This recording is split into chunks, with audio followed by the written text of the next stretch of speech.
Okay, so I've been meeting some resistance on getting the type of characters I need. Let me emphasize what I need. It's important that these roles be filled even if they're not by the characters I prescribe. Yes, I realize nobody wants to play a character that somebody else makes. It doesn't feel personal. I've been there. I've been a gamer, though not as much as I'd like as a player, more as a GM, but still, the reason why I need them will become clear. In the past, I have had people throw together characters in such a type of campaign, but the problem is, unlike a movie where you write the script, you don't know what's going to happen, and it's very hard to adapt that widely to the PCs that are there.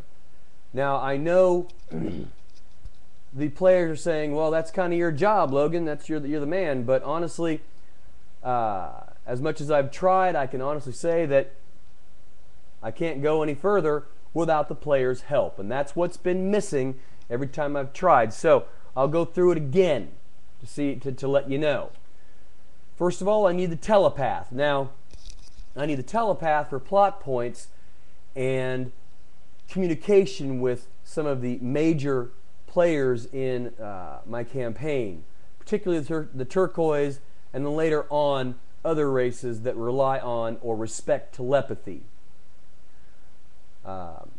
This person needs to have at least 5 to 10 levels in telepathy. The bigger the better, of course. And the turquoise fill that role nicely.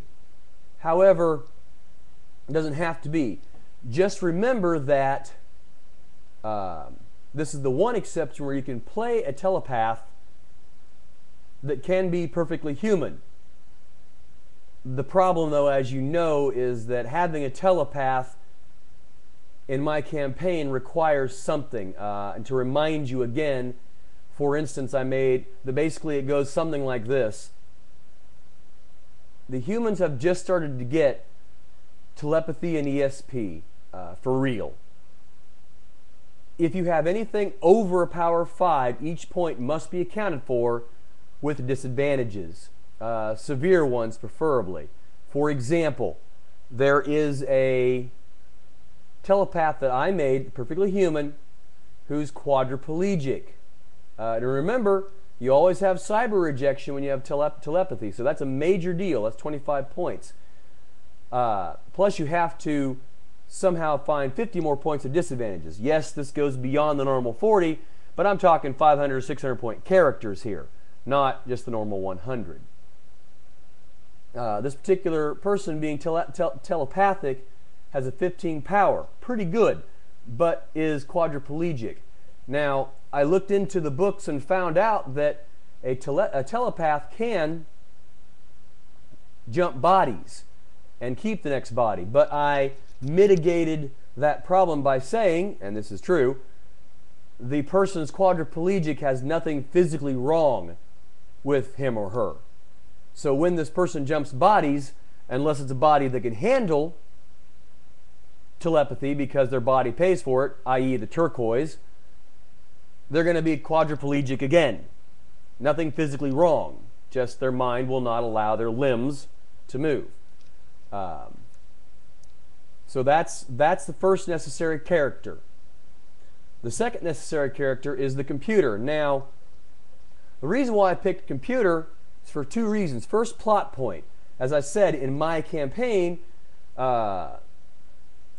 AI is not fully understood, but does happen. Even though the computer is tech level 10, whenever a computer starts to show signs of full sentience, they're usually taken offline very quickly and wiped. Mainly because the humans are afraid of the AI revolution, which could happen, or it might not, but they don't want to find out. So all the computers start at neural net, but if they are around long enough, get sentience. If they're monitored, they simply get wiped out. and start again. The computer in my campaign is something that, or a computer, a being that became sentient and they missed it.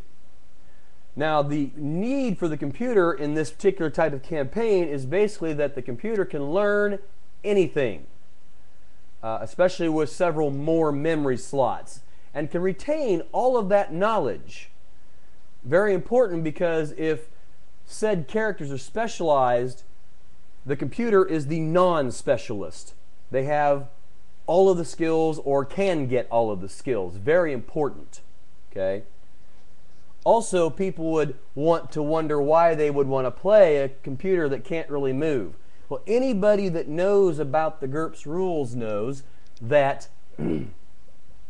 there's great potential for such a character, because they can not only be able to bridge the gap of all the skills, they also can stay with the party and help through drones. And the nice thing about the drones, if you have the money and the points to use it, well, money anyway, the accessibility, is they can be anything from a repair bot, surgery robot, all the way to a combat battle tank that you control from afar.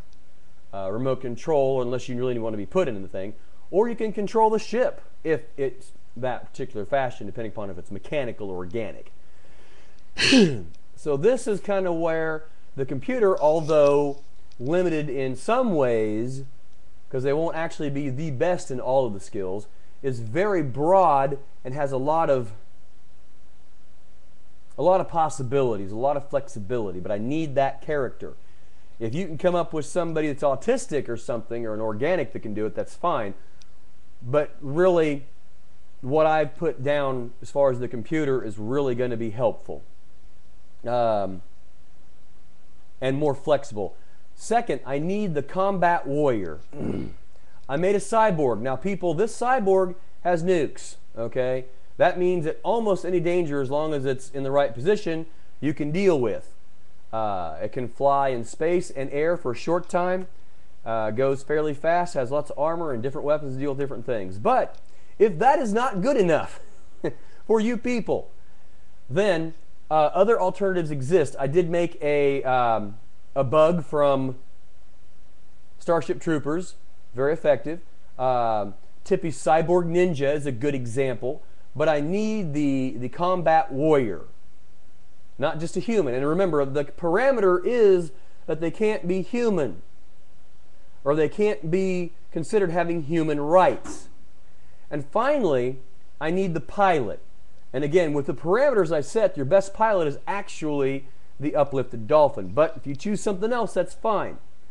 But I need a non-human pilot, somebody that's geared toward it, specialized toward it, something that's awesome. And here's why. I have found out, a former friend of mine has told me, that it doesn't matter how bad your character is, if you're on a ship that gets blown up because your pilot couldn't get out of the way, then you're still just as dead. And end of campaign. How many times in Star Trek did they come this close to dying? And you've got to find ways around that. And I need a good pilot, somebody that is incredibly skewed. Now, of the four, the pilot and the combat warrior are the least flexible, because you only have uses in certain areas. But still, that is, when it is your time to shine, I will make sure that you do shine. Okay? And so that, in a nutshell, is what I need. Now, if, again, my characters that I present are not personable enough, that's fine.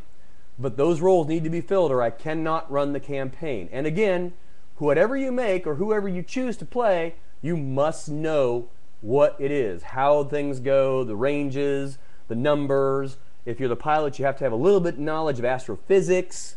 I need you to know this so that I don't have to know what you have to know and what I have to know and try to run everything. I just can't do it. So I'm asking for your cooperation. Good luck.